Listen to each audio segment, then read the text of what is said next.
And this is how it works. So this is going to look a little bit complicated at first, but we're going to break this down slowly. So this is a hash graph.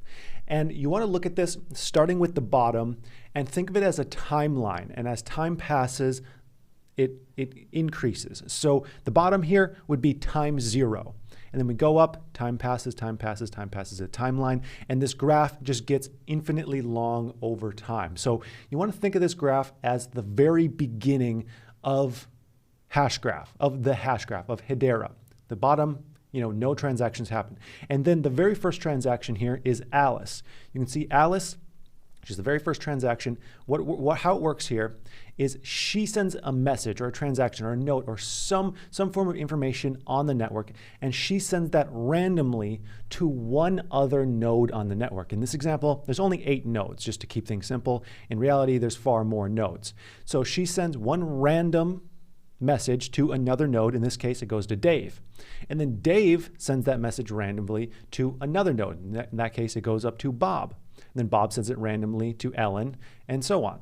And what happens here is you have this kind of virus effect where exponentially all the nodes and operators are getting the information because it's just sent random. So it's like this chaos where there's random action, but it actually makes the system more efficient, which is really interesting. So we can see as time passes, we just have that one transaction from Alice as we're going up, and then we have some new messages or new transactions from Bob and Carol. So Bob and Carol, they have their message or transaction. They send that transaction randomly. You can see Carol's transaction gets sent randomly to Gina, and Bob's gets sent randomly to Frank. And then those people send it randomly to other individuals. And again, all the individuals in the network eventually get all the information on the new transactions. So kind of covering this a little bit more in depth. First, it starts with one message sent to a random person, a node.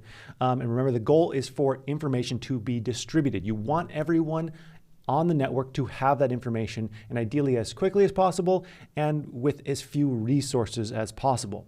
2, the receiver then forwards the message until everyone knows about it. This is the exponential spreading. This is the kind of virus effect that I said. You send that to one person, that person sends it to another person. It just builds up exponentially.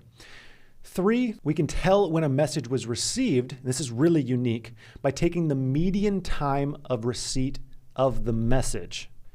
So let's think about this. If you have, going up to the hash graph again, if you have these 8 node operators, they're all receiving that information at different times. So if you take the times that each of those 8 node operators receive the transaction, and then you take the median time of those 8 timestamps, that actually gives us some really important information because it tells us the time at which 50% of the node operators were aware of the transaction. So baked into the system is the time of the transaction, which just means less communication back and forth, and it's a more efficient way to do it. So that's just one small advantage here.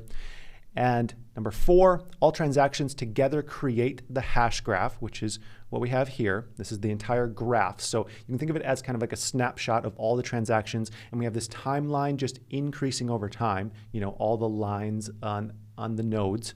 And then each circle here, like this Alice circle, contains special information. And that information is the signature, the timestamp, the transaction information, and 2 hashes. So all the information that we get on the blockchain is also stored here. Like I said, it's like a snapshot of all the transactions, the hash graph that is. And it also has this benefit of giving virtual voting without communication needed because we have this hash graph with all the information. So it's a very unique way to do things. Thanks for tuning in. And if you enjoyed this content, make sure you subscribe to the main channel as well right here.